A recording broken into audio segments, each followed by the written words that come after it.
My name is Tomo Machiba, and from the Climate Technology Center and Network, and hosted by UNEP and the UNIDO. And this webinar is about ocean energy technologies for blue economies in small island and low-lying developing countries, SIDS. And we are pleased that organizing this webinar jointly with Global Network Regional Sustainable Energy Centers, GNFEC, SIDS-DOC, and the Caribbean Community, CARICOM, and the UNIDO. And also, this is presented as a part of CARICOM Energy Week. Today's event is 1.5 hours, and we have pretty long presentations, and showing some agenda here, starting with the welcome opening remarks, and continuously with the ARENA presentation of role of ocean energy in the context of energy transition. The next, energy situation in SIDS and the state of potential ocean energy by CARICOM Secretariat. The next, from European perspective, European 2030 Ocean Energy Vision by Ocean Energy Europe. The next, it's different appropriate ocean energy technology available to SIDS by Naval Energy France. Then lessons learned from developing PPP for deployment of ocean energy technology presented by OTEC Resources, UK. And integrating gender issues in SIDS Ocean Energy Program and presented by SIDS-DOC and the CARICOM Secretariat. Then ending up with the Q&A sections and discussing the way forward. And you cannot have a microphone and a camera as a normal participants, but instead, and we have the chat functions on the bottom of your box, where you can send the questions to everyone or staff members. Thank you very much. So we want to start with presentation of the Albinger, Secretary General of the SIDS-DOC.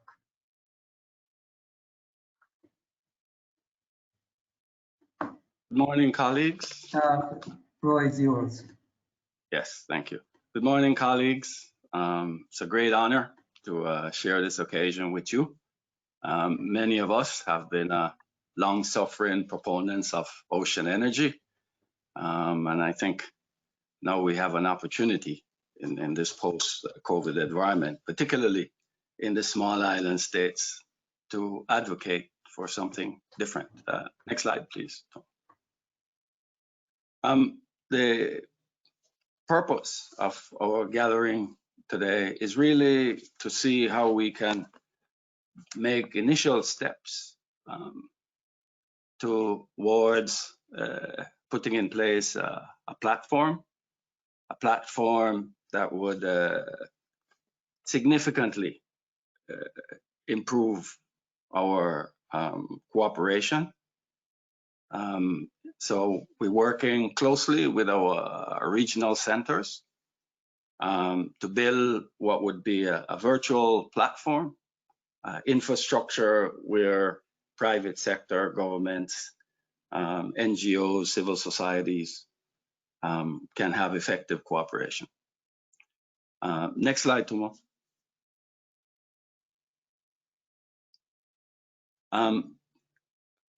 We need to do a lot more in terms of improving the awareness about ocean energy technologies.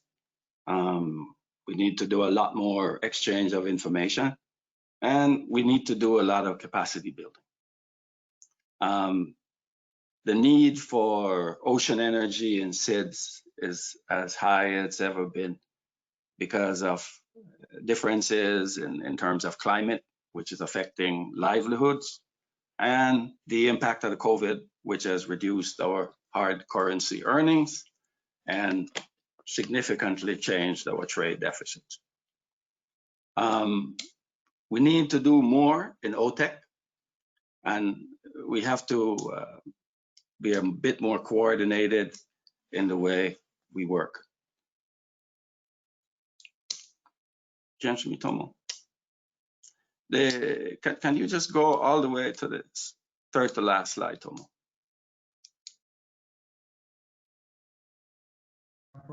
Bit, screen locked, and I can. Yeah, it seems to lock. I don't know. Okay, let me close this one. Okay. The example of ocean energy are not many. We basically depend on a few examples, and you see we have some problems with the slides, but what we say is in this one I have already gone past.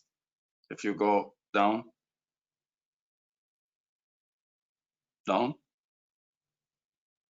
This is end. Yeah, this is just some of the, yeah, you just read it. Yeah. Yeah. In the case of ocean thermal energy, SIDS have invested through the SIDS DACA and through its member countries a significant amount of time in researching and developing information, identifying interested partners around the vision of this plant. This is a 100 kW plant in the island of Kumajima, Japan. It operates only maybe half a year because the sea temperatures are not constant as they are in our part of the world. But it does give us an idea of basically the promise of this technology. This little plant sits on about 20 hectares of land. It provides cold water primarily to support a host of industries, to the point that it employs about 200 people and it generates about 20% of the island's GDP. I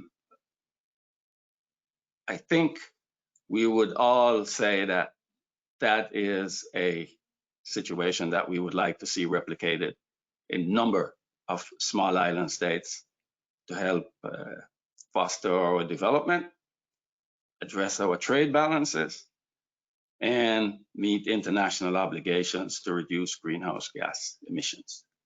So I look forward to a lively discussion after the presentations from the colleagues who are all eminent. They have been in the field for a while.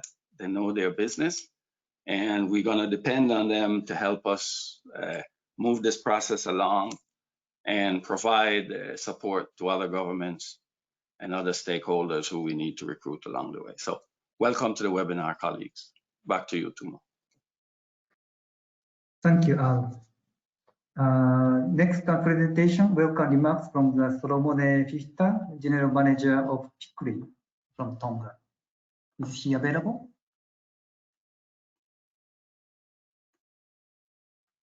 I think he's not there, so it's going to move on to the Mr. Gary Jackson. He sent an excuse, he could not make it. Okay. So let's move to the Mr. Gary Jackson, Executive Director of PICRI, Barbados. The floor is yours. Hello, good afternoon, everyone. It is actually an honor to be here today, and I'm glad to hear that we are actually looking at this particular technology for the region or for small island development states. Our human capital is a very important resource for us as we deploy these resources. Our people are critical. I would have mentioned the vulnerabilities and mentioned how countries are suffering given the pandemic and our vulnerabilities to climate change as well. So we'll have to build that capacity in understanding the transition and to be part of the transition going forward. In addition to that, we have to set the right policy framework to support these interventions.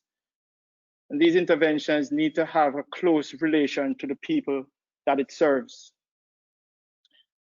These interventions will need to be informed by the right legislative and regulatory framework that will support these interventions going forward, and that they are actually appropriate for the interventions. We need to have the right plan to support these policy directions, and sometimes the plan will inform the policy and support the people at the same time. These plans need to be rigorous, they need to be integrated, they need to be resilient. And as we develop these integrated resource and resilience plans for our member states, we want to ensure that the right fit for our demand, the right fit for our environment is deployed to support our members or to support our people. As we develop these plans for the short, medium, and long term, we want to ensure that we can actually implement them, and timely so, given the race that we are in, the race that we believe is not for the swift, but for the ones who endure. So when we look at these projects, we have to ensure that these projects can be implemented, and where they need support for de-risking, that we can actually find the right instruments and mechanisms to de-risk these projects so that they can get to fruition to support the people of our region. And then we need to find the right partnerships. These partnerships, I would have mentioned already, setting up this platform is an indication or a good signal to what we are trying to achieve in these partnerships. I've always said the best SDG goal that I see out of the 17 is number 17, partnerships for goals, and it's going to require all of us, as we put it, all hands on deck. But as we look at these projects, we have to ensure that the site is appropriate for the deployment of these technologies. We have to ensure that the resource is there, and to what extent the resource is there to support these projects going forward. And this is an element of de-risking these projects. Then we need to ensure that we have an off-taker, if it's for water, if it's for electricity, if it's for other commodities that are coming off of this particular resource. Gary, sorry, and can you conclude your remarks? Sorry about that, matter because of the time. Thank you. And then we have to choose the right technology, the right team, and have the right capital going forward. So through our partnerships, we have to ensure that make sure that we have the right structure, who is responsible, who is accountable, who shall support, who shall consult, and who shall inform and implement our interventions. Thank you.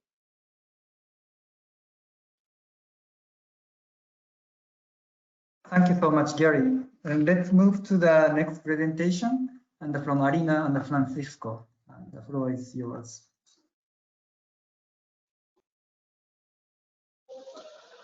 Thank you very much, Tomo. Can we have a full screen, please? In the meantime, yeah, we can show like this. Sorry about this, but it's more or less full screen. Okay. Thank you so much, Tomo, and thank you everyone, all the organizers, for inviting IRENA to this event on what is now a very important topic for us as ocean energy. So next slide, please. Well, this presentation is based on two new reports from IRENA on ocean energy that actually will be launched tomorrow at the annual conference of Ocean Energy Europe. And today I will show you a little bit of a sneak preview of those reports. First of all, we start analyzing the market for ocean energy. What you can see is that currently there is around 0.5 gigawatt of installed capacity on ocean energy technology, but this is mainly two projects which are tidal range projects. But if we look into the new projects, what we have is only around 13 megawatts of installed capacity, mainly on tidal stream technologies and wave energy technologies. Still, OTEC is not really scaling up, and salinity grading is also rather small. And these are mainly concentrated in Europe and somehow in Asia Pacific. However, the good news is that we have been looking into the pipeline of the projects that are announced to start operation in the next 3 to 5 years. And if we sum up all this pipeline, we see that we can, in the next 3 years or 5 years, we can go from just 13 megawatts to more than 3,000 megawatts in a period of just 2 to 3 years.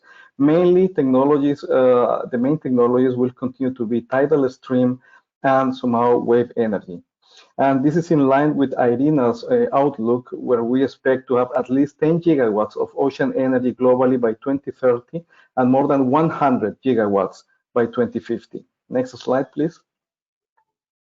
And this scale up is extremely important because this learning curve will take us to a cost reduction that is needed. Currently, we are in the range between 20 to 45 cents of US dollar per kilowatt hour for tidal, a little bit higher for wave. But if we get to this 1 gigawatt, we will be in the range of below 10 cents per kilowatt hour. And this would already be quite competitive, especially in the case of islands where we have electricity tariffs between 20 to even 60 cents of US dollar per kilowatt hour.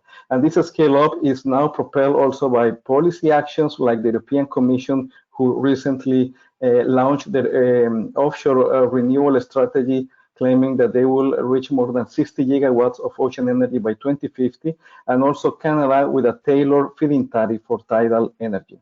Next slide, please. But the other important thing is that now we are seeing ocean energy coupled with other blue economy activities. We have identified in our report on the table on the left more than 25 projects which are connecting ocean energy technologies with other economic activities such as desalination of water, cooling, air and oil gas platforms, aquaculture, shipping, and also electricity provision for ports and ships. So we see that already these new business models are bringing new business cases for ocean energy and also supporting a global blue economy, particularly important for islands. Next slide, please. And I think Dr. Albinga already mentioned the case of OTEC.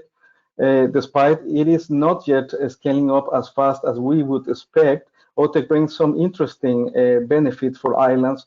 Like we said, for example, on the left, we said that it's quite straightforward to couple OTEC technologies with water desalination, also with cooling using seawater, which brings a number of benefits for the tourism and also for the agriculture industries.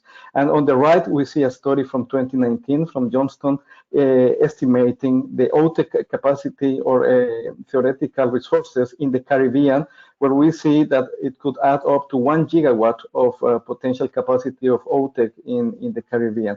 In some countries, the OTEC capacity is even higher than the current electricity demand. So there is still a big untapped potential for OTEC technologies in the Caribbean. Next slide, please. Already some of you mentioned the key recommendations in terms of technology, continue with R&D and standardization, policy as Canada is doing, tailor preferential feed-in tariffs. Environmentally, it's important to continue with environmental impact assessment, and in infrastructure, the electricity grid is extremely important. And final slide, please. And because of that, IRENA has recently established a government-to-government collaborative framework on ocean energy and offshore renewables. This new initiative aims to bring governments interested in ocean energy technologies to work together to share best practices and foster the deployment of these technologies. Currently, we have more than 40 countries already engaged in this collaborative framework. It is facilitated by 2 countries, the Kingdom of Tonga and Italy, and now is also engaging with the industry through Ocean Energy Europe and engagement of the Global Wind Energy Council. So the invitation for all the delegates hearing us today from SIDS is to please engage also, or they have now the possibility to also engage your government in this collaborative framework where you will benefit from this peer-to-peer collaboration and also interaction with the industry to support a rapid deployment of ocean energy technologies in your country. Next slide, please. Well, as I mentioned, tomorrow at the Ocean Energy Europe annual event, we'll be launching these 2 reports, and please, they will be freely available in our publications website. And if you have any question or if you would like to engage in the IRENA collaborative framework for ocean energy, please tell your government delegates to contact us at irena.org or also info@irena.org. Thank you very much. Thank you, Francisco, and very good overview about technology, the status of the advancement. Thank you. So next presentation is Mr. Devon Gardner and the head energy program CARICOM secretariat from Guyana about energy situation in SIDS and state and the potential of ocean energy. The floor is yours. Thank you very much. Ladies and gentlemen, good morning. Let me share my camera so that those who have not seen me before would have sight Great of to see you. Yes.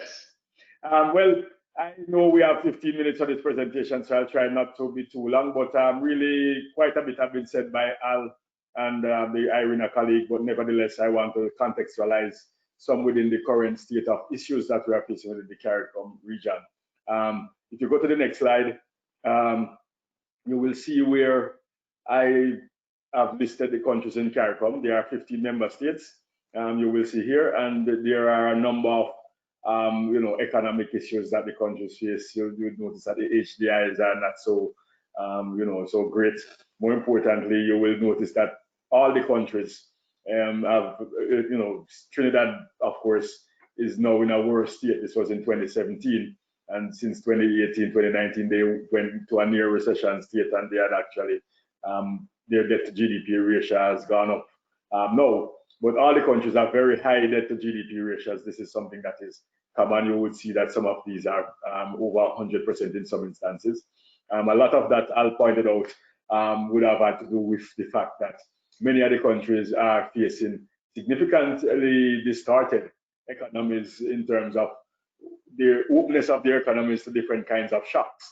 And one of those shocks that the economies are open to are oil price shocks, which are frequent and oftentimes change the dynamics of the GDPs and the HDIs and all the other economic indicators on which we depend. You will notice that of the installed capacity that exists, I think there was the bottom of the slide is not showing well, but there was it's a 5.5 gigawatts of 5.5 gigawatts of electricity that we have installed in CARICOM as a whole. Of that, over 5 gigawatts is really fossil-based. Oil, whether it be diesel or light fuel oil or heavy fuel oil, are usually used to run most of our generation. Renewable energy accounts for just for under 600 megawatts across the region. And if we go to the next slide, we will see where, to a large extent, even though renewable energy accounts for a small share, there are lots of renewable energy options and opportunities that are available within SIDS. All countries have solar options, all have wind in specific locations, naturally. But of course, there are limited geothermal and hydro in some countries, biomass options too. But the ocean and options are the ones we are focusing today on. We see that a majority of the countries have OTEC and SWAC options available. You would see, I've seen that the IRENA colleague show some potential numbers that were calculated by Johnstone in 2019 from a CDB sponsored study that said that you have up to 1 gigawatt of OTEC potential, and of course ocean current has been identified too, previously has been available in some countries. There hasn't been a lot of work on tide except for that recent Johnstone study, so tidal discussions are just now beginning. If we go to the next slide, we have seen also that there is now a lot of conversation around offshore wind, a lot of excitement around offshore wind because of the price reductions that we are seeing in the technology, especially for the nearshore technology. And offshore wind is becoming interesting for a lot of countries, including, incidentally, some of those countries that have large land masses. We have seen that Belize, Guyana, and Suriname are members of CARICOM. The issue is that some of the larger population and demand centers are coastal, even though those countries tend to have large land masses. But because those populations are so islanded by the forests and the types of landscape that they have, the view is that it is very expensive to bring sometimes the renewable energy from where it's located in the interior, in the hinterland, into the coastal areas. And the view is that some of these ocean energy options, which are near the demand centers in the coastal population areas, are useful to consider. If we go to the next slide, we will see where there is the energy vision for CARICOM and the goals, which speaks to the fact that we should be offering reliable, affordable and sustainable provision of energy services that are matched to the developmental needs. So what are the sustainable development needs of the region? So in a sense, we are not focused on electricity, we are not focused on fuels, we are focused on energy services. And so where those energy services come from is what, doesn't matter so long as they are able to provide us with the kind of integrated structures that we are looking for, that are capable of supporting our sustainable development needs. And some of those conversations will take place, I'm sure. I want to point out goal 3 especially, where we are talking about global example for renewable energy use, which means therefore, if we're going to be a global example, it can't simply be solar and battery, because that cannot be a global example if it is that we are simply depending on what is the most commercially mature technologies, but really looking for what is transformative and appropriate to our region. If we go to the next slide, we will see where it is that the energy situation is coming from terms of renewable energy integration. It's less than optimized.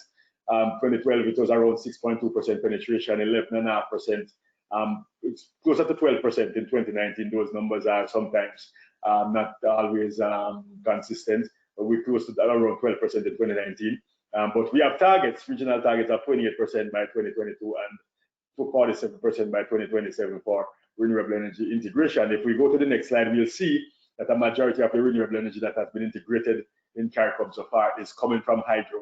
And that hydro is based mostly in 3 countries, in Belize, in Suriname, and to a lesser extent, there is some amount of that hydro that is in St. Vincent, some in Dominica, and some in Jamaica. So it's mostly hydro that accounts for the lion's share of that renewable.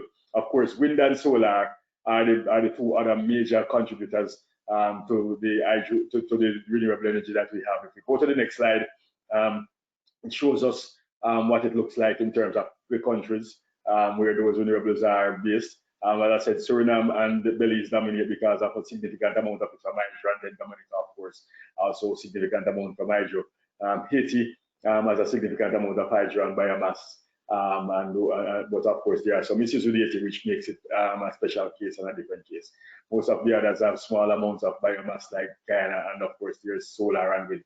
If you go to the next slide, the point I'm trying to make around this argument is that these renewable energies that we have integrated in our system are extremely variable and vulnerable to climate change impacts. We are talking about hydro, which has seasonal variability due to hydrometeorological, the hydrology changes and the impacts on rainfall that are emerging already due to climate and other related impacts. If we go to the next slide, we will see too that already with these, we are dealing with solar and wind, and we are talking about integrating a lot of solar and wind. If we are to meet our 2027 target, we are talking about 3.5 gigawatts more of renewable energy, and people are talking about solar and wind.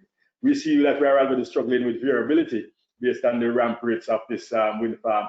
This is a real wind farm in Jamaica. We are seeing the kind of ramping rates that we have throughout the day. We are already struggling to integrate these sources with these kind of variabilities. If we go to the next one, we'll see the same happens with solar, that there is also significant ramp rates throughout the day for the solar, which has been integrated into our system. So these are making our systems more difficult to operate and more expensive to operate. If we go to the next slide, we are also seeing that outside of the variabilities, some of these systems, including solar, are being affected by extreme weather events. This is a solar system in St. Thomas after Hurricane Maria passed, and this is what happened. It decimated the entire solar field. If we go to the next slide, we see that other aspects of our system are vulnerable. This is a delivery, transmission, and distribution. This is more the distribution lines. We see that some of our distribution lines are down in the road after hurricanes and so on. Oftentimes, our transmission distribution systems, our grids in general, get affected by extreme weather events. So the configuration of our system is one that we need to focus on improving. If we see also here on the demand side, then we have, the end users get affected, and therefore, if you lose the load, you also have a problem.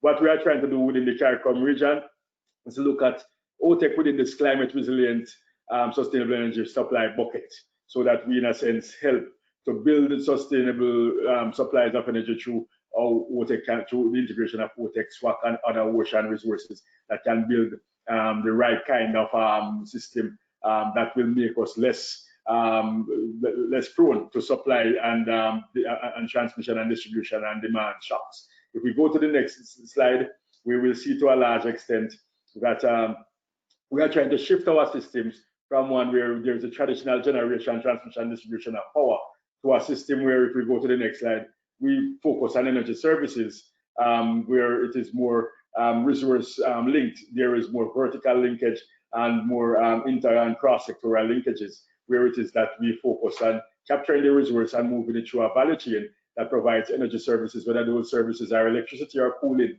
or heating or otherwise, so that we really focus on the value added at the end of the chain. If we go to the next slide, we will see that to a large extent that will also include opportunities for electric mobility and transport, and that includes hydrogen. And we see OTEC and some of the ocean options as being able to facilitate some of our interest in the hydrogen economy, including hydrogen use for transport. If we go to the next slide now, we will see to a large extent that OTEC, as we would have seen many of the presenters spoke about, is a resource that's really available in the Caribbean.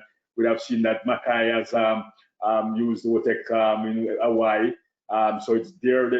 Alan spoke earlier about the Kojima project. I sometimes forget how to pronounce it. But at the political level, what I will show you is that CARICOM ministers have agreed that we need to prioritize OTEC and SWAC, and that we need to find a way to ensure that energy, water, and food are developed as part of the sustainable development mechanism that links OTEC, SWAC, and other sectors, including agriculture. So there is political mandates there and political backing there. If we go to the next slide, what CARICOM has been doing in respect to that is to really look at how it is that we can build, therefore, that nexus strengthening between climate and energy by ensuring that food, water, and energy are integrally linked, that help the countries in such a way that they can adapt socio-economically to the potential impacts of climate change. And in so doing, that will allow them to make some amount of contribution to mitigation. So we are not mitigation focused in our approach, but we are focused on adaptation with the intention that in pursuing our adaptation goals,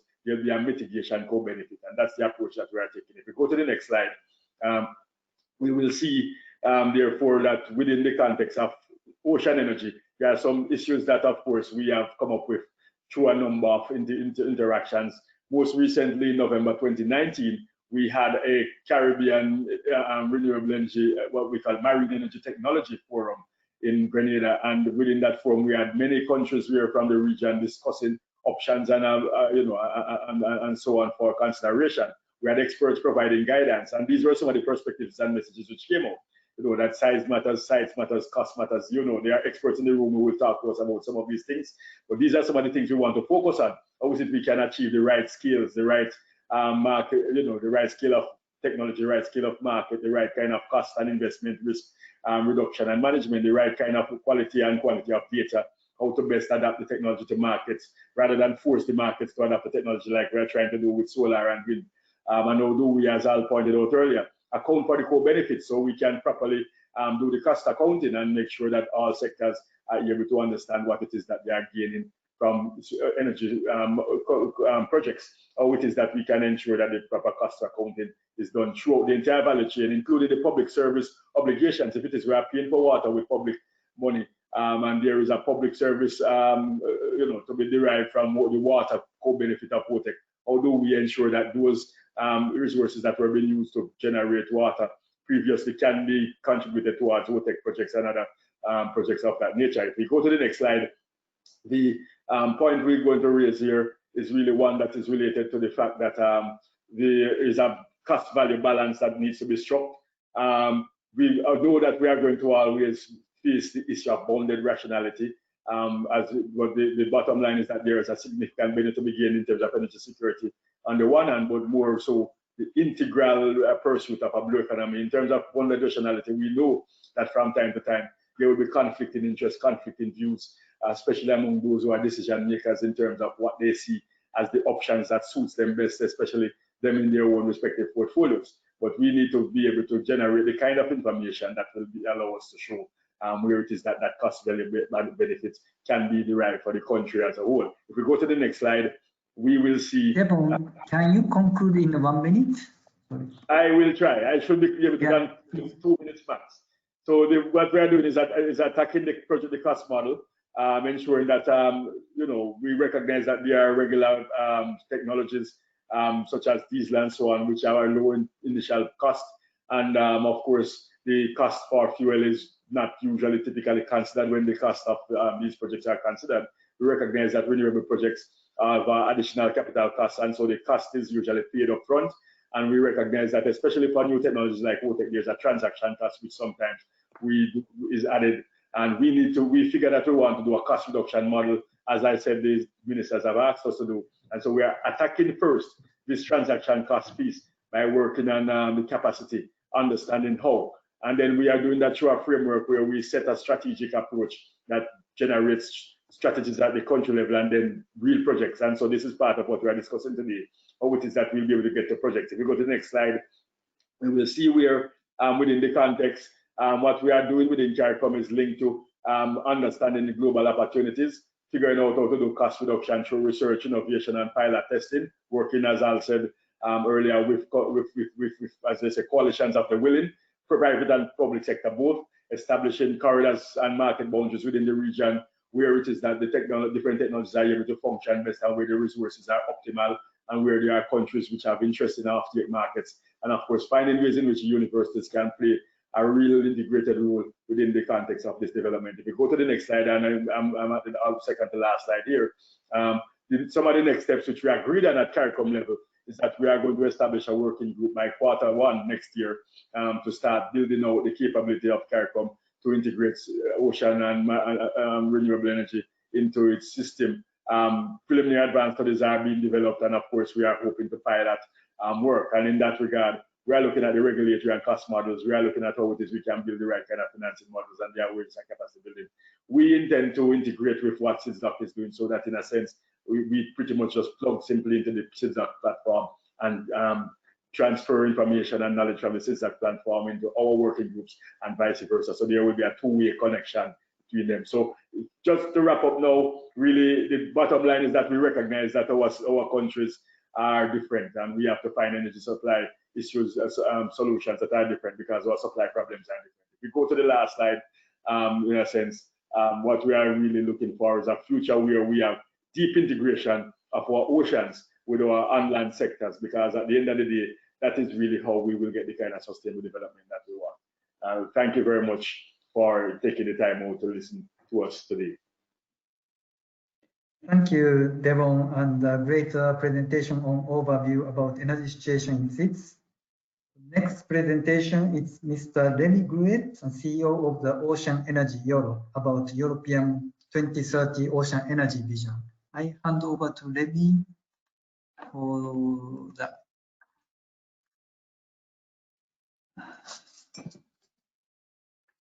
Yes, thank you very much, Tomo, and good afternoon, everybody, for those of you in my time zone, and good morning and good evening to the others.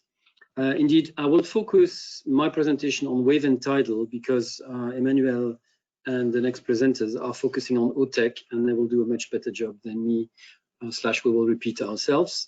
So just to give you 2 words about us, Ocean Energy Europe is a trade association representing the sector in Europe. We have 120 members, ranging from manufacturers of machines to utilities, developers, supply chain, and even universities and regions. You can see some of the lead partners here. Notably, we have a number of bigger players that have joined up recently from the oil and gas sector, Eni and NL as well. So there is an interest there that is building up. One thing I wanted to point out is why we are Ocean Energy Europe. We have a number of links with many other organizations. We are the largest global network of ocean energy professionals. We work with Canada department and industry level, with the US Department of Energy, with South America to a certain extent. We have a memorandum of understanding which we'll sign with IRENA tomorrow. Most of our board members are also involved in the IEA OES, Ocean Energy Systems.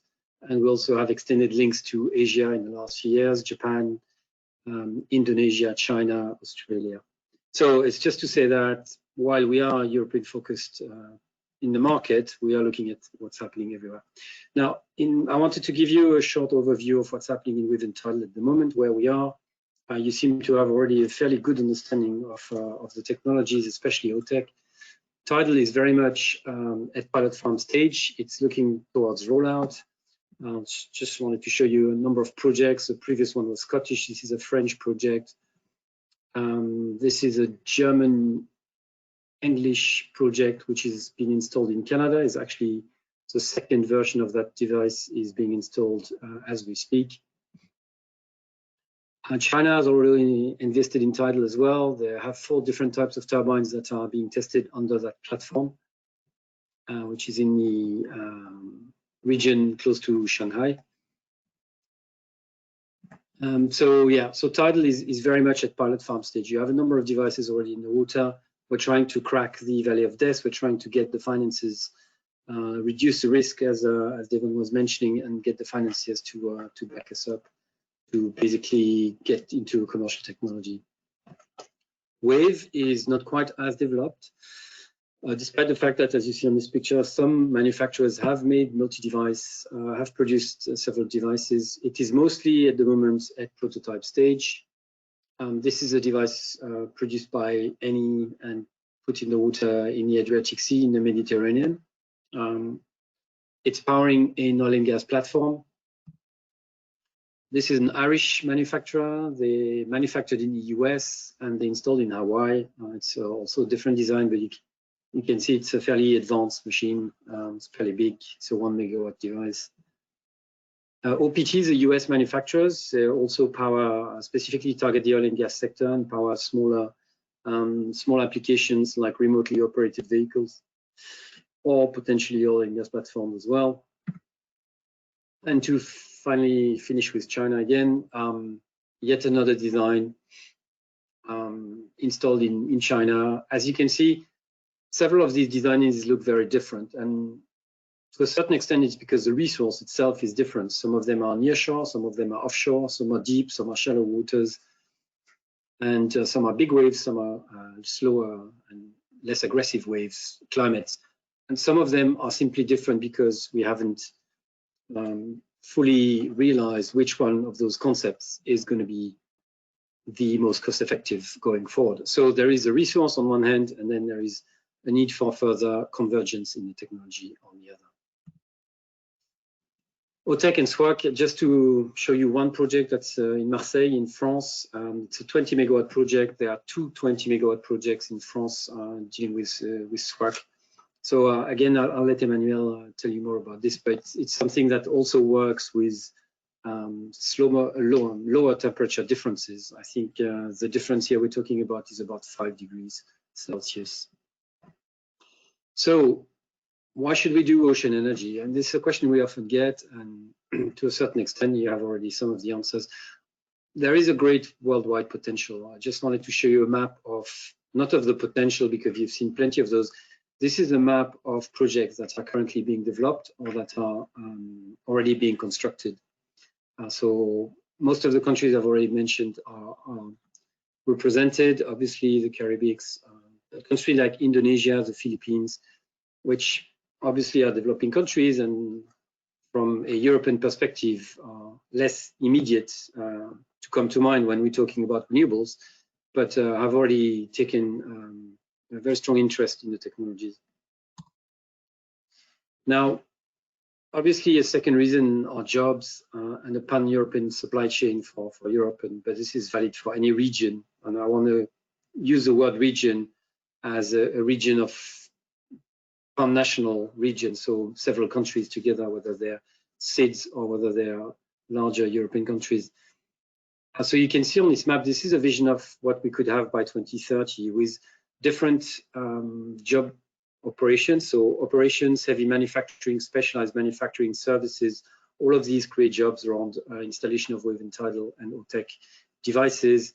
Obviously, strong focus on the coast, but as you can see on the map, there are also opportunities for countries further inland, even countries like Czech Republic or Austria, who have no access to the sea.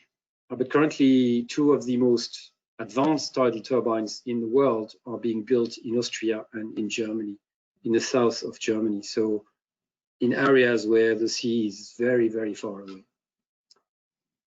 400,000 jobs is what we estimate by 2050 in the EU, 1.2 million globally. Now, Devon mentioned wind and solar as the two technologies that were most installed already in the SIDS. Obviously, the diesel capacity you already have and the cost of importing diesel makes the SIDS market very specific markets for electricity production. What we think ocean energy can bring to that is that it can complement wind and PV. The graph Devon was showing about the variability of wind, this is something where having additional different types of renewables on the same grid system can have a very positive impact on.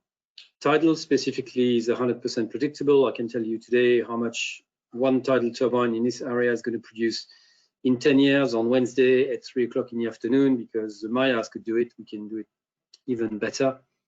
Tidal depends on the moon, and we know very well how that works. So with tidal, with a bit of storage, you're looking at 24/7 generation. Waves has a different advantage. Obviously, the waves we use are waves that are generated by the wind. So when the wind starts, obviously the wind turbines start turning, the waves build up, and then the wave device starts spinning as well and generating electricity. When the wind stops, obviously the wind turbines stop immediately, but the wave devices continue. So for a number of hours, this is really a benefit that you can see. Now, final point on that is obviously, again, for SIDS, we've heard about tourism earlier from Albert. High social acceptance, largely invisible. I want to add, obviously, low impact on the land. Most of the technology you're going to install outside. So all of these are very specificity, which are really interesting and which probably can offset some of the cost differential that we have at the moment, because the technologies are not commercial, but we will still have up until 2030 between wind and solar who are going to be very cheap, and those technologies who are reducing. Now, I've been asked to talk a bit about 2030, so I just wanted to put on 2 slides where we think we're going to be. And I have to say that these figures are European. So apologies, we have not, I leave to IRENA the potential of looking global. But 2.4 gigawatts of capacity deployed, 93% of that in European water, which doesn't mean it's going to be mainland Europe. It could be European islands as well. In fact, a number of my members have already deployed or developed projects for French islands. And with that level, we target a cost of about 90 euros per megawatt hour, which is already very aggressive and very, very low. It's roughly, on average, it's where offshore wind is at the moment, bottom-mounted offshore wind, with floating being around 250. For wave, about 500 megawatts of capacity by 2030. Again, very strong focus on European waters, and cost down a bit higher, obviously, because it's not quite reached the economies of scale that tidal would have, so 110 euros per megawatt hour. So all of these figures and a lot more data on this can be found in the brochure we produced, which is called Vision to 2030. It's on our website, available for download. Now, a final word on policy, because obviously how we get there is the key question. The solution to go commercial is very simple. It's about deploy, deploy, deploy.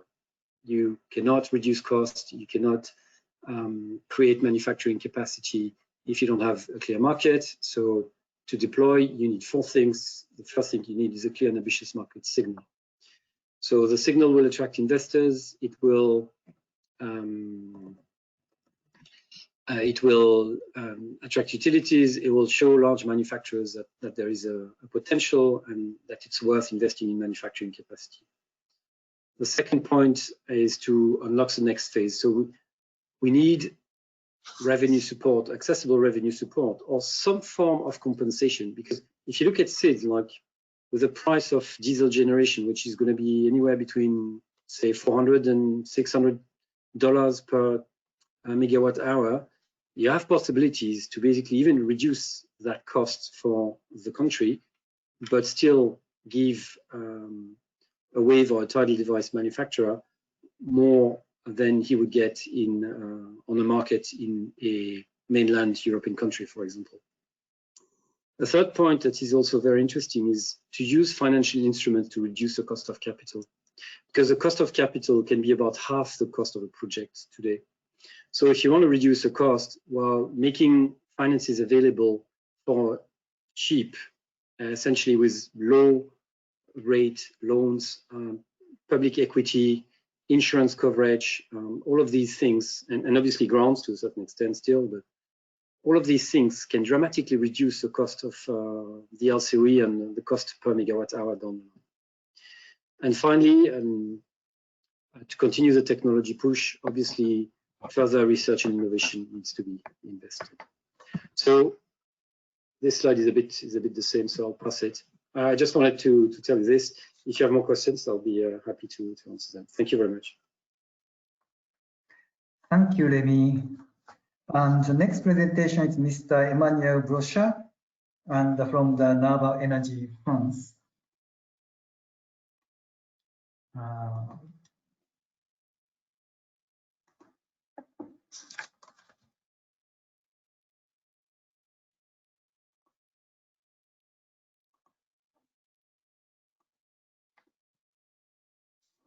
So, Mr. Brocha, the floor is yours.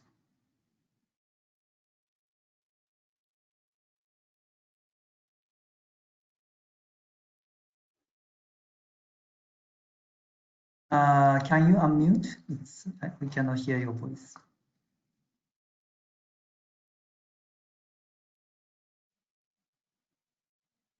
Sorry, I cannot hear you.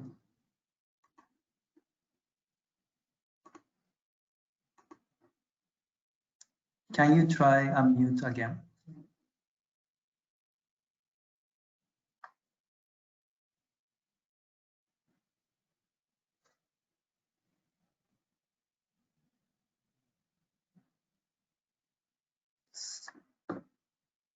Sorry, désolé.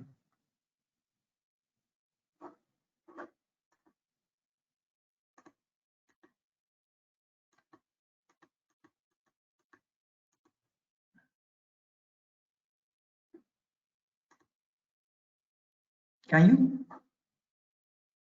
Hello. Can you guys hear me? Yes. Oh yeah. Now Okay. you can Okay. talk. Yes. Okay, good.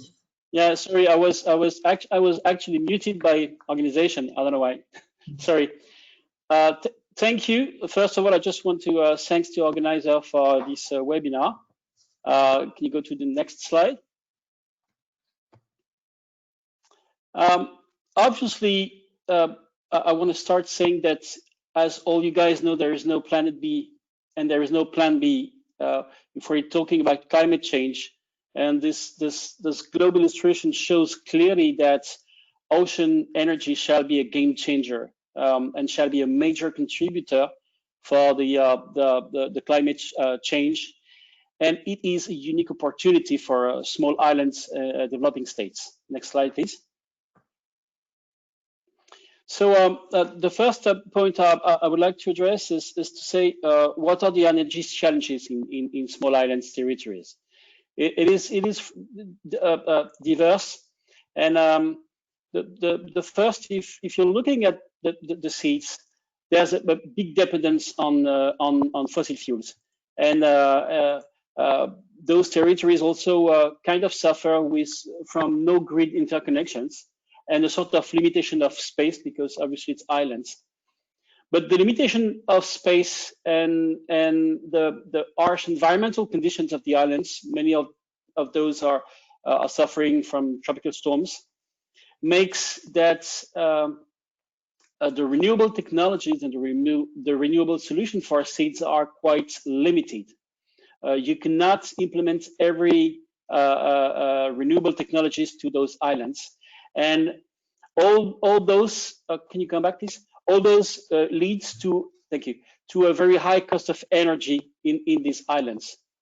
But those challenges are something, but those must also be considered as outstanding opportunities, developing renewable in those territories. And I will address after the technologies, but outstanding opportunities for SIDS means a tremendous contribution of renewable ocean energies, granting energy autonomy for SIDS, granting energy independency, granting energy sovereignties for policymakers, creating local jobs, creating economic activities, and gathering the local competencies, not only on the island point of view, but also on a regional extent point of view. And obviously, it's a major contribution to post-COVID resilience in this current situation. Can you go to the next slide, please?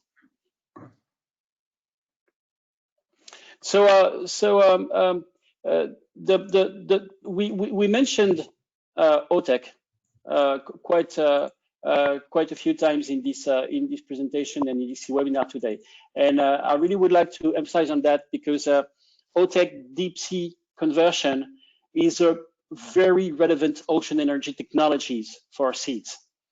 What is the solution we're talking about? The solution we're talking about is building onshore fully renewable cogeneration plants. Why do we say cogeneration plant? Because from the deep sea water we are going to pump, you see in the illustration the pumping station, there are multiple use cases from this cold water. The first one is obviously renewable electricity, but there's also the renewable air conditioning known as SWAC. But this cooling is also can also be a major contributor in terms of industrial cooling. You know, the contribution of the cold water to the conventional cooling system of thermal plant or biomass plant might be a major contributor. In the revenue schemes of the project.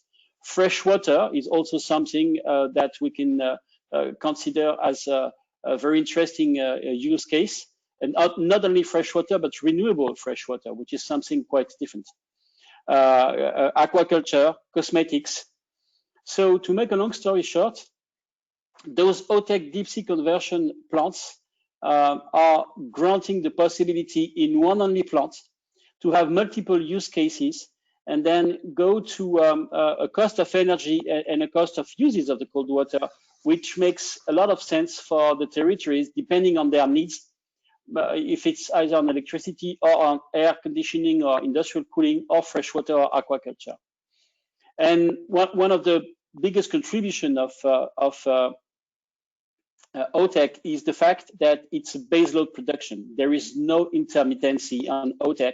It's a 24/7 production, and it's a zero carbon, obviously. And it grants to the project developers and to the territories a very good advantage in the term to decrease the dependence on fossil fuel. And if OTEC is sometimes considered as a capital intensive, you have to consider that it's a risk-free ownership cost. And what we're looking for is the leverage cost of energy. And the framework of financing is quite different because you have a risk-free ownership cost. Everyone here hearing me can commit on what is going to be the price of the seawater barrel in 10 years. It's going to be still free. And the fuel of OTEC is the seawater, which is surrounding all those islands and is abundant. So that's a fuel for the OTEC cogeneration plant that shall be used. And OTEC is in this framework a major contributor to energy independency, to energy autonomy, and shall bring sovereignty to policymakers. Obviously, it also contributes to local jobs. I also want to take advantage of today's webinar to also discuss, next slide please, on the can you go to the next slide please?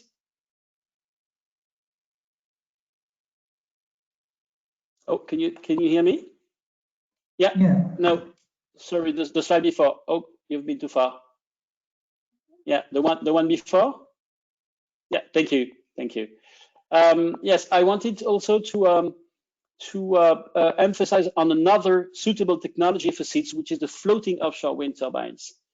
Those are really also really interesting because the floating offshore wind is mostly using mature technologies in operations. And those technologies can cope with the very severe environmental conditions. And obviously floating offshore wind has a tremendous advantage for SIDS because we're talking about offshore units without any land pressure on the islands. And if it is not predictable, if it is not baseload like OTEC, it is still really interesting because it is highly accessible and available gross resource, because the average load factor for floating wind is up to 50%, which makes things quite interesting in terms of feature for renewable energy for SIDS.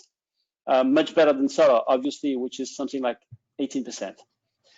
So the efficiency is interesting because it's regular and the offshore wind is quite steady.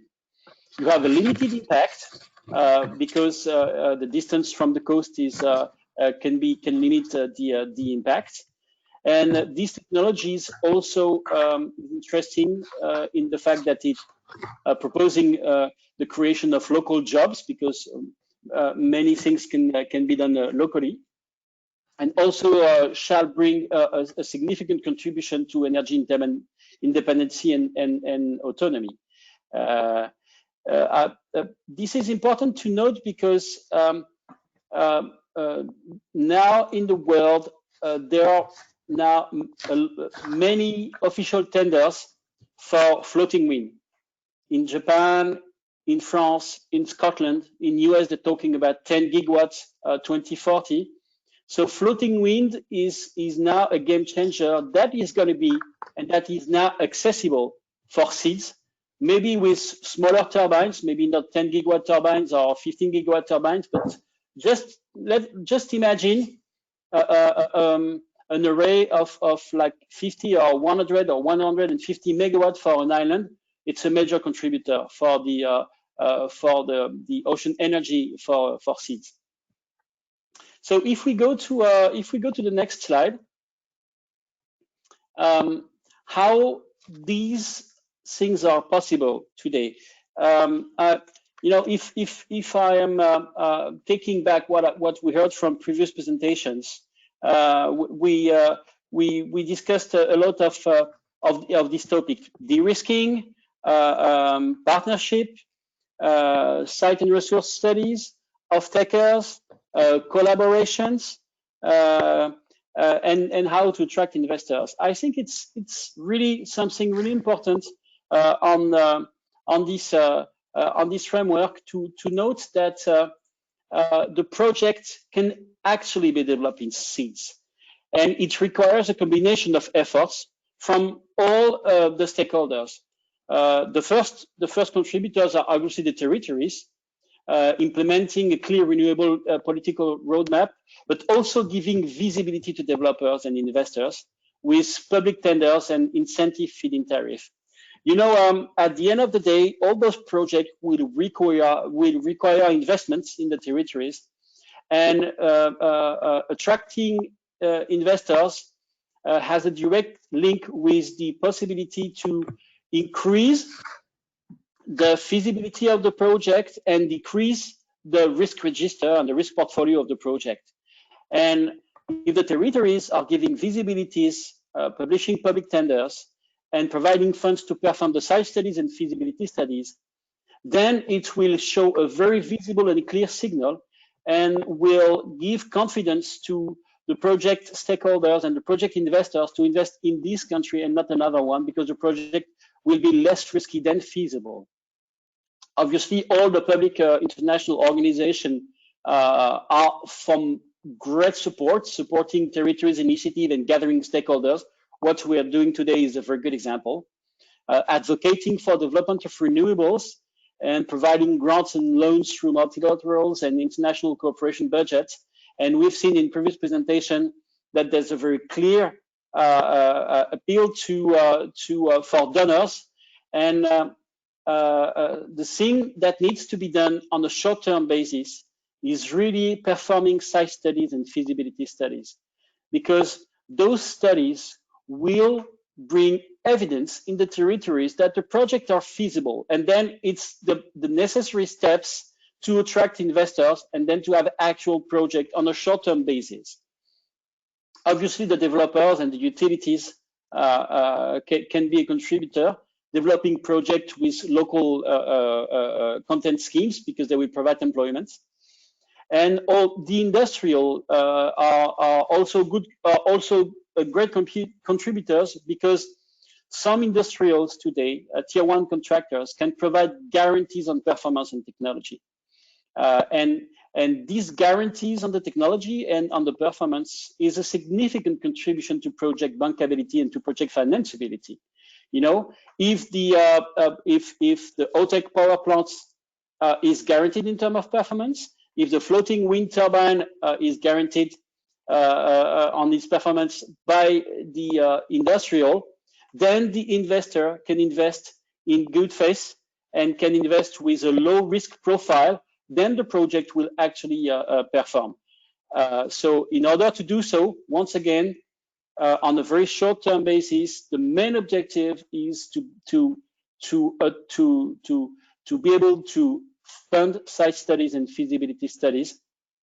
And also the last contribution is the one from academics with R&D programs linked with the project and with the project stakeholders.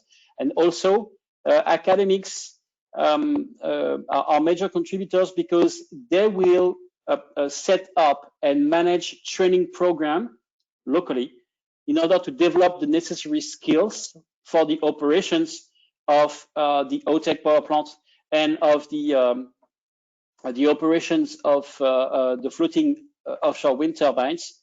But this will not only be necessary and useful in the framework of the local project, but also can spread out in a regional logic. And you guys in the SIDS communities are organized through organizations, and the collaboration between different SIDS is also something significant. So I just wanted to emphasize on this presentation today. And I thank you for your attention, and should you have any question, please feel free to address it. Thank you. Thank you, Mr. Brochard. And move on to the next presentation with Ms. Dangreck from the OTEC Resources United Kingdom.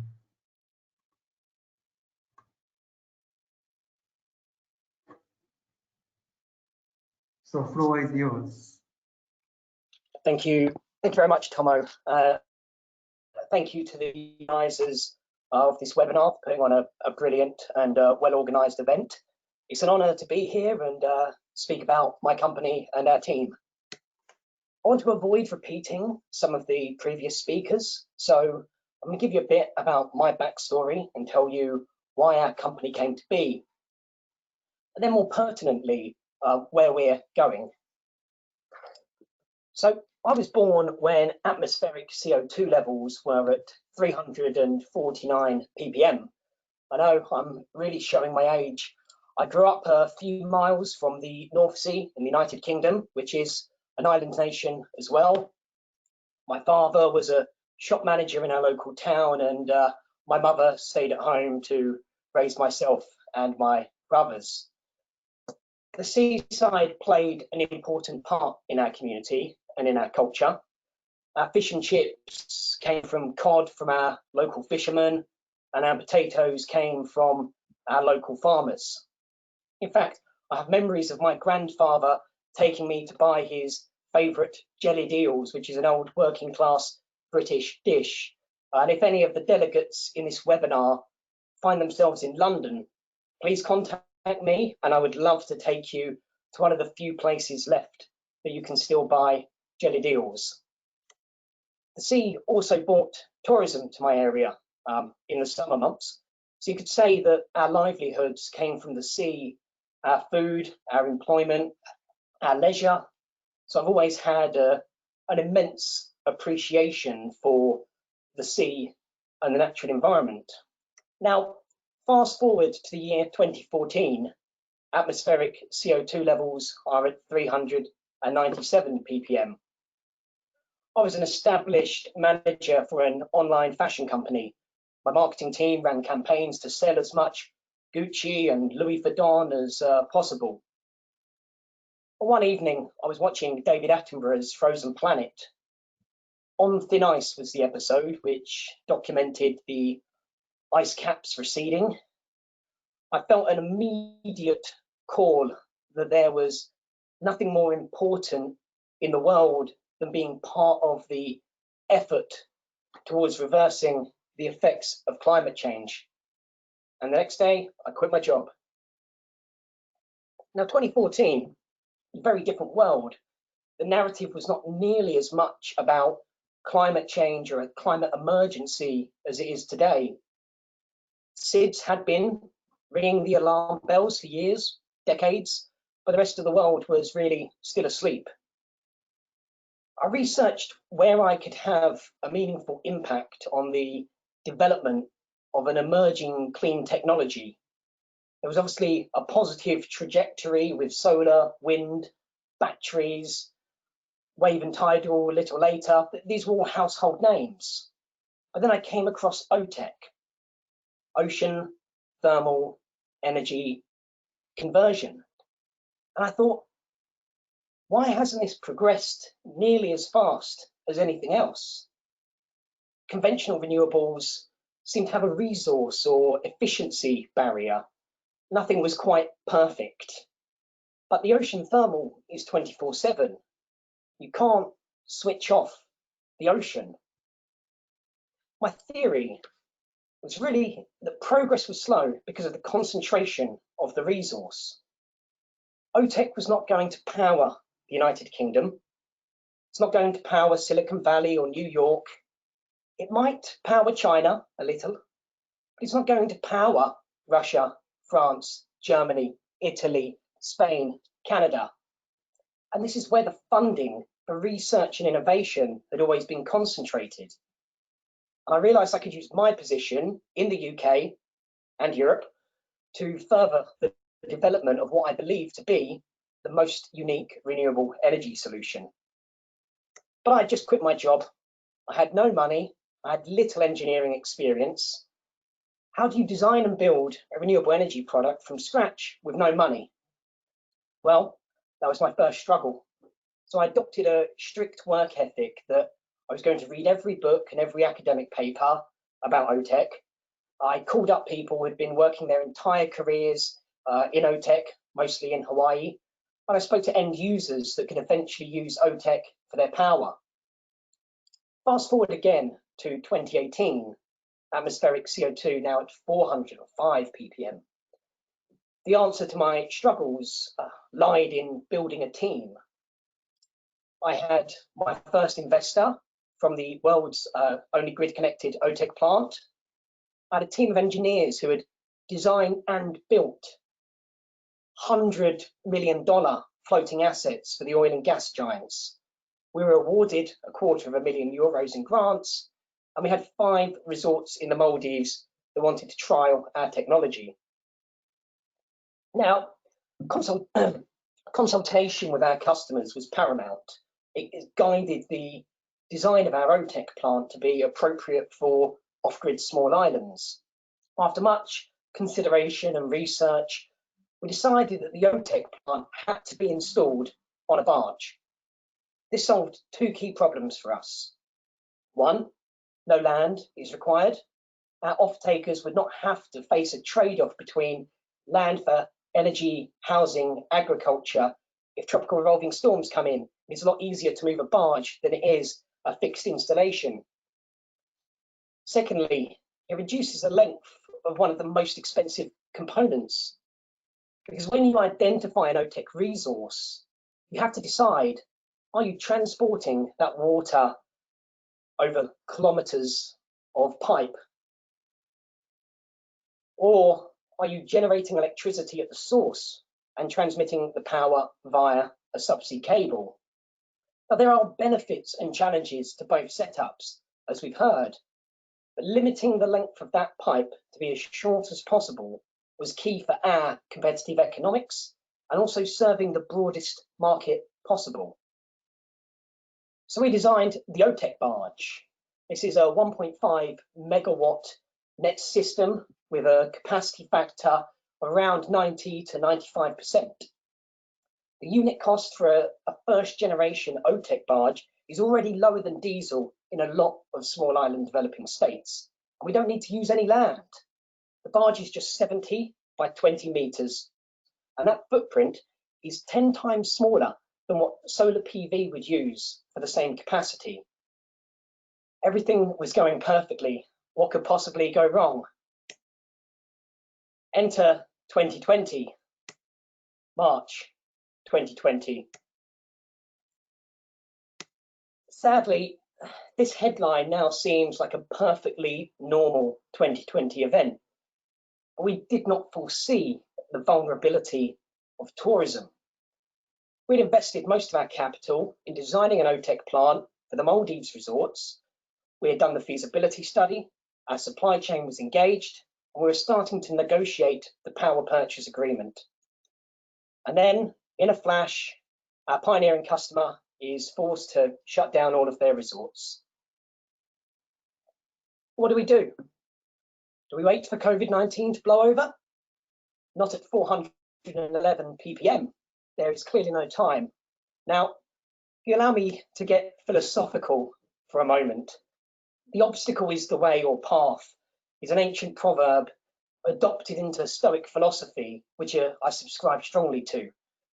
This means when a challenge or obstacle is presented in your path, an opportunity lies in navigating that obstacle. It's not a reason or means to quit or give up. So we had to find a new pathway to bringing our OTEC barge to the world. Now, where would benefit from our work or OTEC? A product that can generate 24/7 baseload power, that has a cost curve that will trend below all other fossil fuels, structures that can be designed to endure hurricanes and tsunamis, ecological superiority to solar PV. It takes up no land and it's optimum in the underserved end markets. It delivers on at least 6 SDGs. I welcome any ideas. On the 4th of May this year, I had a phone call with Dr. Al Binger of SIDS. I said, we designed this technology for small island tourist resorts, but the sector has been decimated. That conversation with Dr. Binger was our opportunity in navigating the obstacle. Dr. Binger helped us to understand that whilst COVID had diminished one opportunity, the disproportionate effect which it had on SIDS at a national level had created more urgency than ever for solutions like the OTEC barge. Of course, the difference between a project for an island tourist resort and a national infrastructure project is quite large. And that's why we needed a public-private partnership. And this has been the best strategic decision the company has made in terms of partnerships. I wish we could have done this sooner. So why PPPs? Well, so far, our relationship with SIDS has been a catalyst in forging new partnerships with us, including working with Mr. Luisilio Pinto, who sadly couldn't make it today. It enables an environment that maximizes the benefit for the SIDS, which gains trust and credibility in the partnership. It engaged the I1, which maximizes our impact on SDG 5, and it qualifies the project for numerous development incentives. Obviously, there are some challenges, which is why SIDS is an ideal partner for us. The opportunity of building a policy framework isn't just focused on one nation or one geography. It can be exported to all the other SIDS. We can start building the capacity for OTEC and go all in on one nation so that all the other SIDS can benefit from the fruits. And of course, who better to communicate our plans to island people than a team of island people? So Our story with SIDS will truly begin in Sao Tome and Principe. This is a SIDS member which is uniquely eligible for UK innovation grants. And the relationship which SIDS has facilitated really supercharges our credibility. For thousands of years, these waters have been an untapped battery of solar heat energy. And there's 187 times more blue space than land. This is the Galapagos of Africa. Where better to develop a SIDS-friendly solution with land and biodiversity protection entwined than Sao Tome and Principe? These rainforests have the highest concentration of unique endemic species in the world, and we have to consider more creative solutions than just large-scale solar for SDG 7. Sao Tome and Principe understand that energy security cannot be pursued at the cost of food security or biodiversity protection. So much food is already imported. They might call them solar farms, but they're no good for food. Based on my discussions with Sao Tome and Principe, along with SIDS, I have discovered a very exciting and innovative team in place. The government have a plan which they're working towards, and they have credible support from UNIDO, SIDS, GEF, and other development organisations. So as it stands today, the world's first OTEC barge is going to power Sao Tome Island. Gender equality and diversity is already at the heart of the project planning. Sao Tomean children in their infancy today will design these steel boxes with vibrant colours which represent their culture. International investors will visit Sao Tome as where OTEC became first commercially available, and tourists will visit eco-resorts that were the first in the world powered by the ocean. They will not have to fly over acres of concrete and solar panels. The policy framework, the technology, the business plan that we're going to build in Sao Tome and Principe is then going to be exported out to all other SIDS, which will accelerate their achievement of clean, affordable and secure energy without compromise to their land or their livelihoods. And I believe that our public-private partnership with SIDS is what is going to make that a success. Thank you very much for your time, and I look forward to taking any questions. Thank you, Dan. It's very passionate presentation. And next presentation is SIDS and the gender issue integration in SIDS Ocean Energy Program.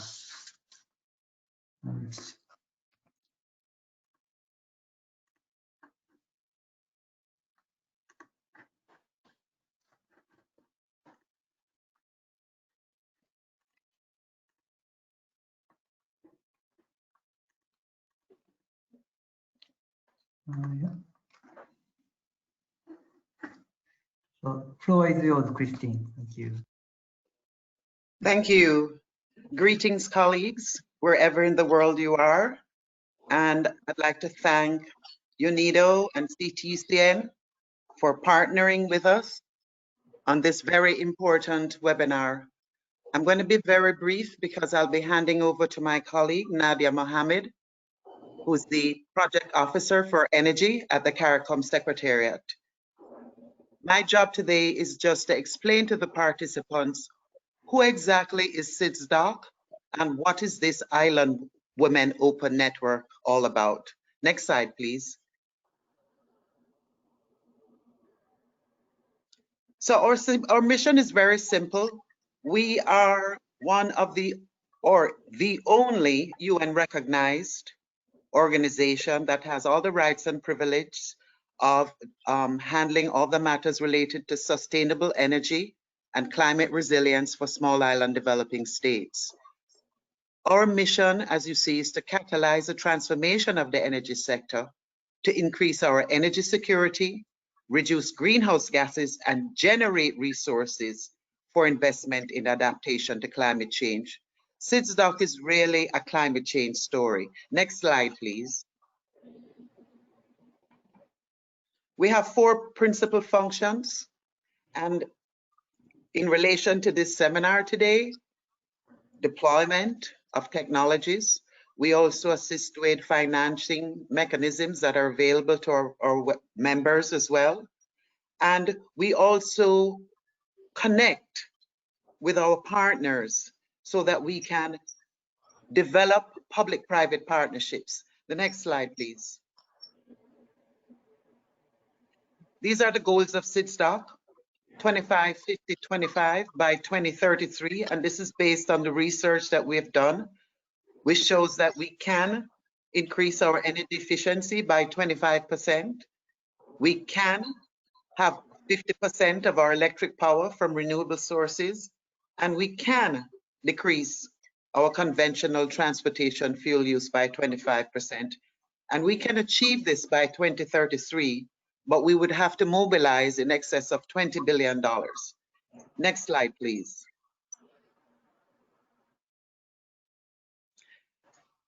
UNIDO is the SIDS institutional partner, and we work with all the centers that are in the GenSec network. And as you see, we work with the regional centers that actually focus on small island developing states and the low-lying developing states that are members of not just SIDS, but of the Alliance of Small Island States. Next slide, please. The concept actually began in the early 2000s, and with subsequent support from Denmark, Austria, Spain, and other donors, we were able to have a soft launch of the Island Women Open Network at the 3rd UN conference on SIDS in Samoa in 2014. And since then, next slide, please. We have had a couple of meetings, one in 2016 in Grenada, on the sidelines of the first Regional Waste to Energy Technology Expo and Conference. And again, that was done in partnership with the CARICOM Secretariat, which took a leading role, as well as UNIDO and several other partners. Next slide, please.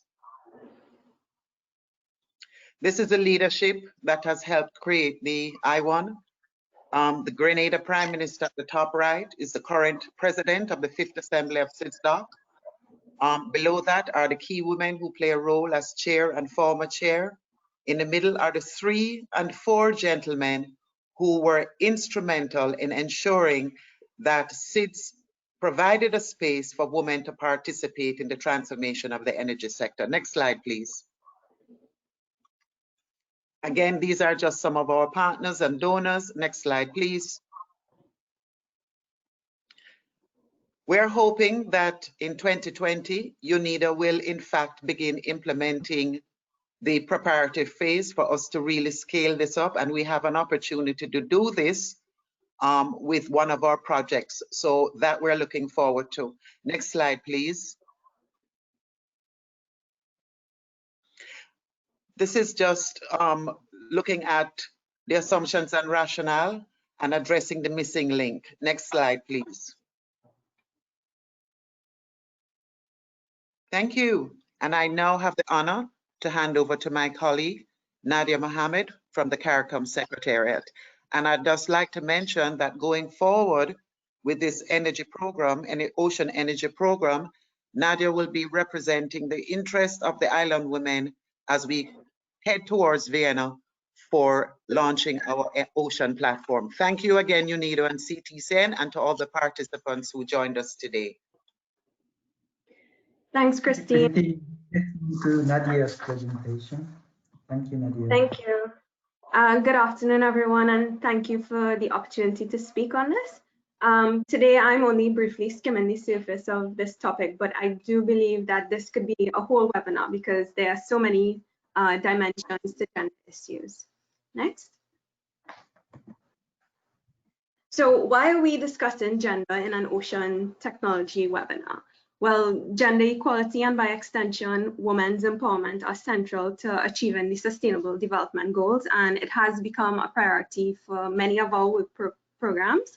But importantly, it's part of the mandate of the SIDS Ocean Energy Program.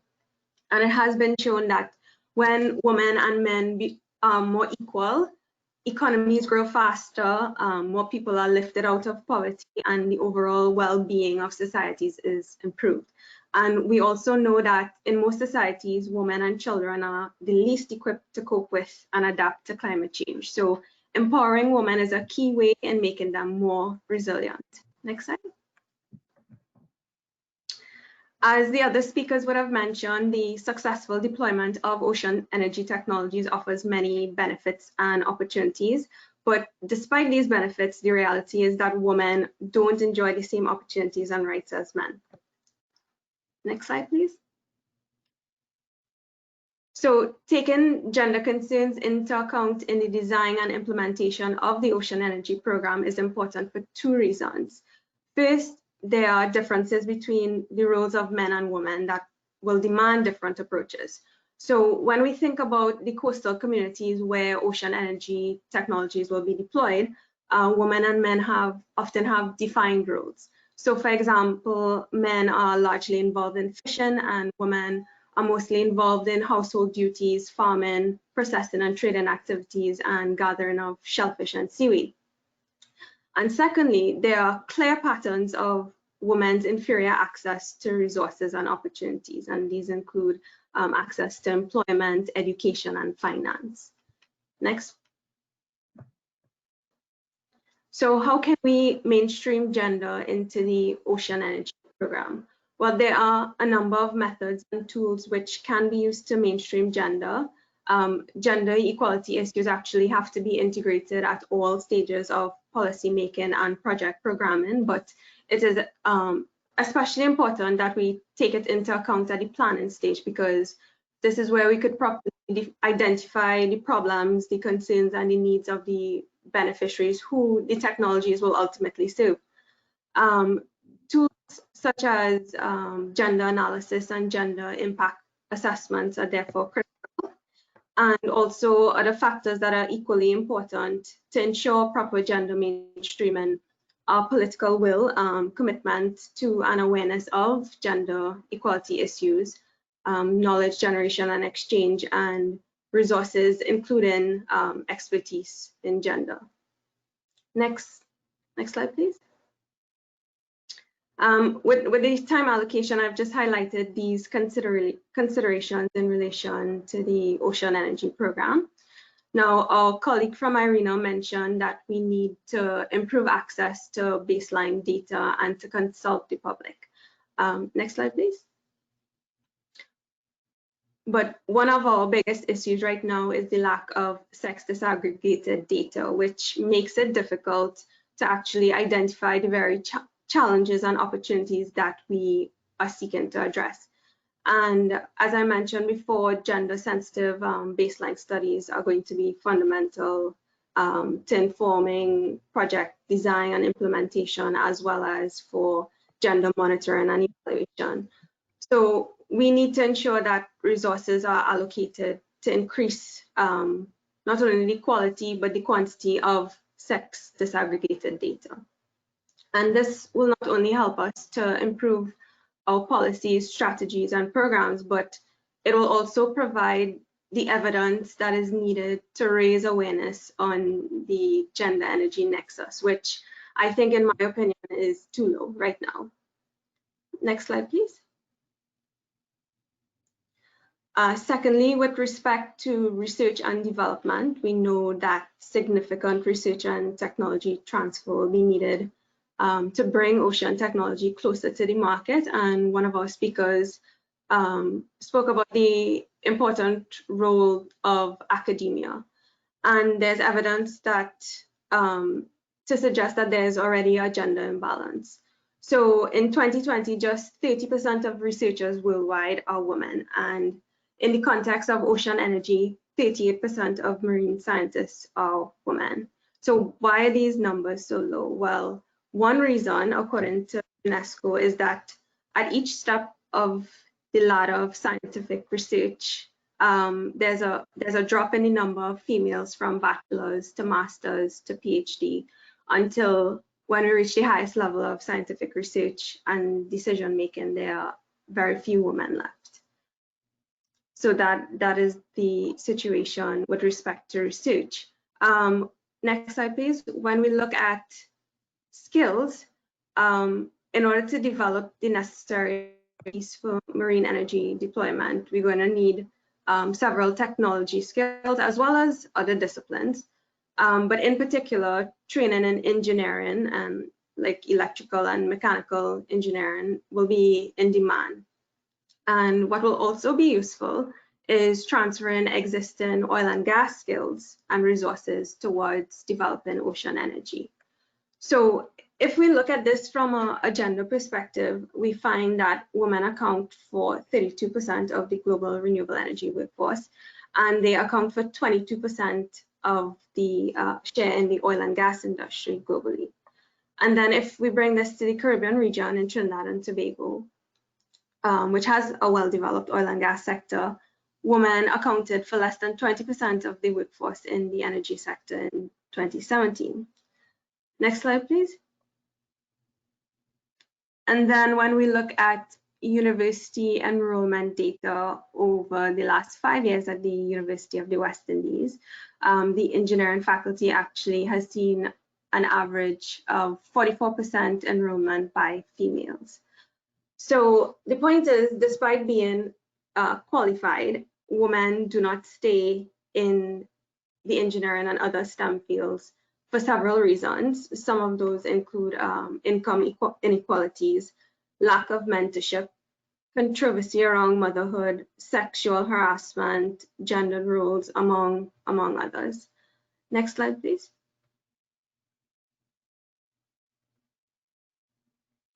So if we want the women from our respective regions to play an active role in the deployment of ocean technologies, a key prerequisite would be for us to create awareness of the opportunities as well as access to the necessary technical, business, and leadership skills and training.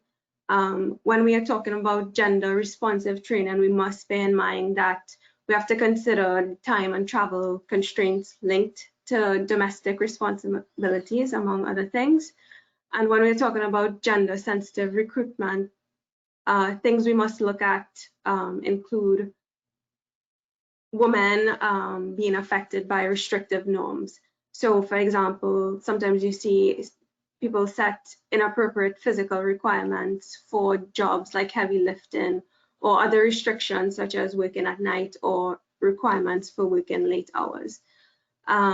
So these restrict the amount of applicants that we will get.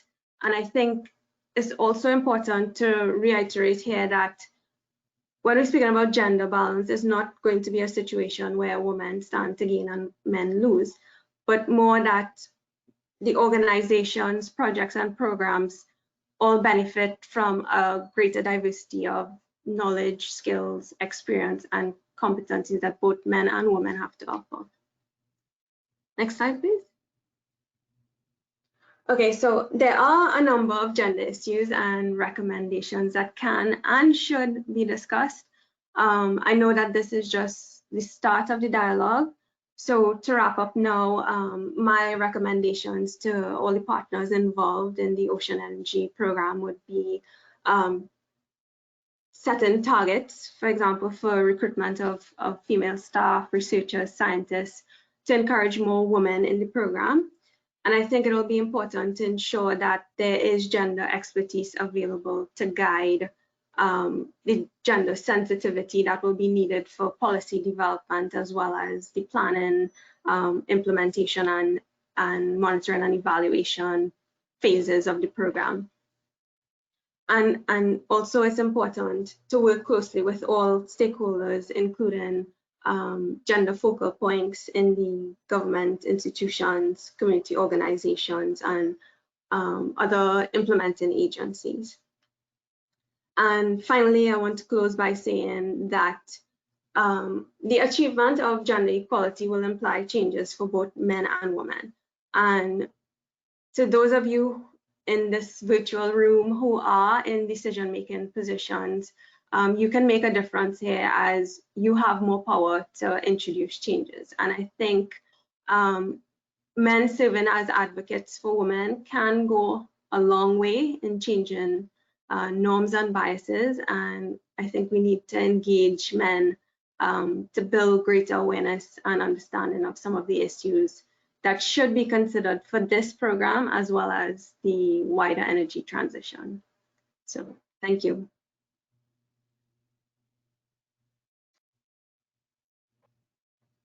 Thank you very much, Nadia. And this is the end of all the presentations. And we are a little behind the schedule, and we haven't received any written questions answered. So if you really desperately wish to ask a question, please press this hand icon. Otherwise, you can send the questions to us, and I can post to the particular speakers. And in the meantime, I'm from the CTCN, and let me briefly introduce about CTCN work. And we are part of the COP, and we are facilitating the transfer of technology between from the developed countries to developing countries according to the request. We have one request received from the Nauru, and we are currently conducting the feasibility study. And so, if your country and interested in this ocean energy, also contact us and for the potential project. And sorry, it's like we have a Solomone Pifta from the PICRE, and you can briefly greet and the audience and introduce your organization. Thank you. Okay, thank you so much for the opportunity, and good morning, everyone. It's such a joy to hear our colleagues from the Caribbean as well as those in Europe. And my apology for joining this very important webinar late. I'd like to say that the significance of the ocean to the lives of people in the Pacific goes back to time immemorial in terms of their source of food, in terms of transportation, in terms of their sports and recreation. It's reflected in their culture and dance, and as well as a source of energy too. And I guess this is understandable, given that the Pacific Islands are scattered around the midst of the largest ocean on Earth, covering about a third of the Earth's surface. And there is the growing preference that islands be called large ocean states. So much so that when the Pacific Island leaders met in 2017, they gave the Pacific Islands a new identity, the Blue Pacific identity, 18 nations, one Blue Pacific continent. 2 years later, when they met, their agenda was dominated by the opportunities of its Blue Pacific identity to reinforce their shared stewardship of the Pacific Oceans. They, however, noted that securing the future of the Blue Pacific cannot simply be left to chance, but rather requires a long-term vision. A vision that appreciates the strategic value that the Pacific region currently holds, provides unprecedented opportunities and leverage to realize the Blue Pacific continent. The leaders therefore endorsed the development of a 2050 strategy for the Pacific, for the Blue Pacific continent, to secure a bright and prosperous future for the Pacific. So this 2050 strategy for the Blue Pacific continent is still under development, but I can say with 100% confidence that making use of the unlimited ocean energy resources of the Pacific Ocean is part of this strategy. So even though in the Pacific right now, we have ocean-based energy projects, in particular French Polynesia, but we are looking forward for many more ocean energy projects in our region in the near future. Yeah, I guess that's what I want to say at this stage, that the ocean is on top of the Pacific leaders' priorities right now. And then we are looking at the strategy to make use of those opportunities, including the unlimited ocean-based energy resources that we can derive from the ocean. Thank you so much to CTCN and UNITO and SIDS for providing the opportunity for this very important webinar. Thank you. Thank you, Mr. Solomone, and good to see you. And we have, few hands raised, and apologies, and we don't have enough time to get your questions. And please address us your question writing by email, and so that I can forward it to the appropriate presenters. Apologies. So please, I'd like to hand over to Al and Martin for the concluding part of this session. Thank you.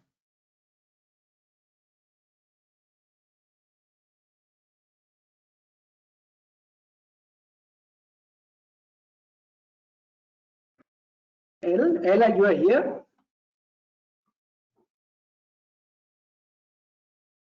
Helping her? Go ahead, Martin. Okay, should I just start, El, and you are concluding, right? Okay, thank you very much. I think we heard today the key ingredients to make this market for ocean energy technologies going. And that was, I think the key message was deploy, deploy, deploy, and deploy. I think this was a very good point. So we are now in a stage where we're having some technologies which are already commercially or entering the commercially viability. So there is already the industrial upscale happening. We had that, for example, from the representative of Ocean Energy Europe. We heard that other technologies they will still take some time. And on the other hand, we heard there's a lot of interest for small island developing states to learn more about these technologies and also tap into these new technologies. Let's say for those which are already commercially available now or in the short term, and for those which still will need some time in the long term. So basically, to enter these value chains, we have to think about today how we tap into this. And that is the reason also why we, together with SIDS, we are proposing to create an action-oriented ocean energy industry platform for blue economies. This is also nicely coordinated with the initiative of IRENA, which the expert today also mentioned will go more on this high-level policy dialogue. We would like to focus really on industry-related issues, practical issues, technical issues, and to create a platform for doing so. Maybe, Tomo, I think you have put up a presentation. Maybe you can go to the next slide. I see that presentation in front of me. Is that correct? Yeah. So basically what we want to do with this ocean energy platform. So it would provide a practical makerspace between the ocean energy industry, which is mainly in emerging and industrialized countries, and to the small island development states, but also coastal lower income countries. So they have a similar situation, a similar need like the small island developing states. So they have huge industrial zones, blue industrial zones, actually, which are sometimes bigger and have more value creation potential than on the land, actually. So when those countries are interested to harness also this ocean energy potential. So we have on the one hand the industry, which has the interest to deploy, to test, to demonstrate, and to readapt the technologies and learn. And that to do that, it's necessary to work in different climates. We also heard that some technologies require different environments. OTEC, for example, more in the tropical zones, which in Europe, for example, then there's not so much potential, let's say, to test it in the northern Europe, for example. Then, on the other hand, we have the interest of the small island developing states and the lower income countries. They want to benefit from these technologies, and they don't want to miss the train, actually, to get into these value chains and benefit from these technologies. So we would like with this platform to address, let's say, a death valley, because currently in international technology cooperation and climate finance, you have really a gap. So what the situation what we have now is we have these both needs on both sides, but there are hardly any financing instruments available. There's also no existing platform bringing together these north-south interests, let's to say. So you will not find most of the funding streams currently are focused on research and development in Europe or in the US or in Asia, in Japan or in China. But you will find hardly instruments which are financing demonstrations in developing countries. It's not part of the development cooperation very often. It's not part of, often not considered in climate finance, as some of the technologies still in a pre-stage, let's to say. And these instruments usually don't differentiate also between the technologies which still need some time and those technologies which are ready for industrial upscale. So basically, we are proposing also to have here more impact, a regional approach, and that's doing that through our global network of regional sustainable energy centers. You have here two representatives in the meeting, one from the Pacific Center of Renewable Energy and Energy Efficiency representing 22 member states. We have also the Caribbean Center here representing more than 15 CARICOM member states in the Caribbean. And we have other centers like the SACRE in Southern Africa, which covers, and ECRI in Western Africa, which covers also other small island development states in Africa. So basically what we can do through this platform, we can roll that out action-oriented through all the regions relevant for the SIDS and also LDCs, because most of those countries, of those centers are also covering coastal lower income countries. So that would bring us more scale, more impact in the short term and also in the long term. So we know that this is not a short-term process, it's a mid-term, long-term process. So what would be the activities of this platform? And I think we heard today already a lot about the barriers which are existing in industrial countries, and they exist even more in SIDS or small or low-income countries. So this platform would, and I put that first, is demonstration. Deploy. So getting done assessments, PS-based assessments, getting done feasibilities, do a joint lobbying for financing for these projects, and even also influencing international financing instruments to put that on the table also, or to put that on the radar, that in the focus of such financing instruments.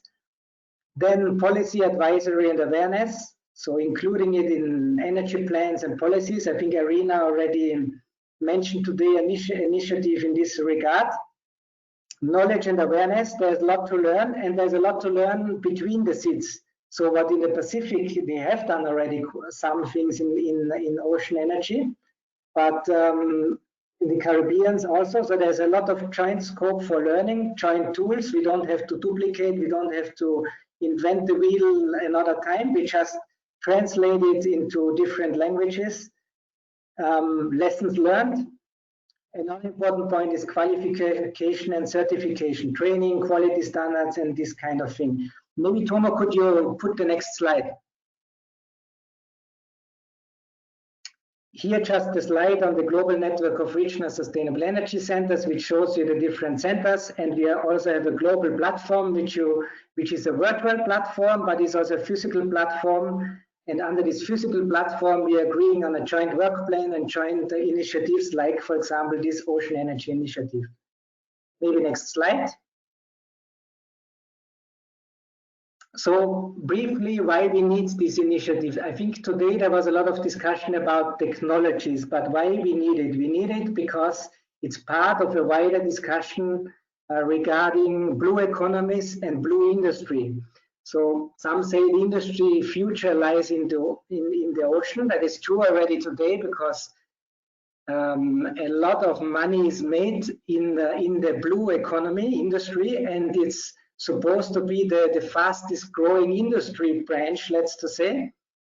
Because by 2030, it's projected that around $3 trillion of global added value will be produced in the blue economy. And this includes not only just traditional activities like fishery, ports business, shipping, and so on. It includes also emerging new sectors, like also ocean energy. You can count into it, but you can count also other biotechnology and other important industry sectors which are now evolving, and the small island development states want to benefit also. So this is also very much connected to the discussion about Industry 4.0, because many of these new sectors need and show already a high involvement of these new digital technologies, like we heard today also. The wave energy needs, for example, predictable projection of wave industries, and here comes in the digital technologies. I won't go into details now of that, but also I would envisage that this discussion about ocean energy technologies is a broader one than just the classic ocean energy technologies like wave, SWOG we had today, tidal. It is also a discussion about technologies which using the marine coastal space. We heard today also offshore wind, floating PV, or hybrids. And but it's also let's just say a blue economy industries which are using classic renewable energy and energy efficiency solutions. So we are talking here, for example, about ports, about fishery, aquaculture, desalination, freshwater production, which are using then classic renewable energy products and services adapted to the marine environment. That means in terms of ports, energy management systems, for example, or solar applications for other, for fishery or for aquaculture. Yes, basically next slide. So what we will do the next months, what we are trying to do is to get the platform going. Tomo, can you just put the next slide? So basically after that meeting, we would encourage people which were listening from companies, from organizations around the world who is interested to work on this initiative with us together. So we are searching for some of the champions also who want to bring that initiative forward. We would come up with technical working groups, and we would produce a baseline report and a project document also on the first operational phase of this, this initiative. And we would organize together with SIDS and the Gensex centers follow-up webinars. And we try to aim to have this platform being presented at the upcoming 2021 Vienna Energy Forum next year in June. And we hope we can raise also some financing so that we can get this platform going. That was it from my side. El, I suppose you having additional comments from in the SIDS view? No, I think that was very comprehensive, Martin, and it's 1 minute before noon and 1 minute before 1 in the afternoon for the colleagues. So we have to thank them for their patience and hanging in there with us. And just a final thank you to the presenters, and to say, you know, we'll be in touch. We appreciated the information and the insights that you shared with us. I think everybody signed off on this webinar is more educated, more informed than when they tuned in. And we talked about effective cooperation. And I think at the start, and I think that is where we're going to end, that we really do need effective cooperation among the vested interest groups. We need to develop a fair amount of indicative projects. And we need to put some of that technology that Laurent has and at Naval with Emmanuel to actually generate some of these scenarios So we have some numbers that we can actually talk about rather than just concepts and what it could do and what it would do. And that we actually have numbers to serve as a basis to begin to look at more feasibility studies. And Tumo said that yes, that the CTCN can support feasibility studies. So I think the group that wants to develop feasibility studies, we should start working with the CTCN and utilizing those resources to take the necessary steps on getting the studies done. Those are critical to us having a pipeline. So with that, I just want to say thank colleagues. Lots of thanks and lots of respect and lots of love for your interest in this subject. It is very important, as my buddy from the Pacific reminded us, you know, that Salamone told us the ocean is very important to us in the SIDS, and I think that was a point Dan made earlier as well. So thanks a lot. A big shout out to my buddy, my brother, Salamone down there in the Pacific. I hope things are good. Good hearing you, man. Okay. Thank you, Mart. Thank you, Tumo. Thank you, colleagues. Thank you, everyone. And thank you for staying, longer, and still, quite number of people, like listening to our presentations. And if you are interested in this platform, and please write to us, and also any questions, and welcome, and we try to answer as much as possible. Thank you very much today, and we will see you again soon. Bye-bye, everyone. Stay safe. Bye.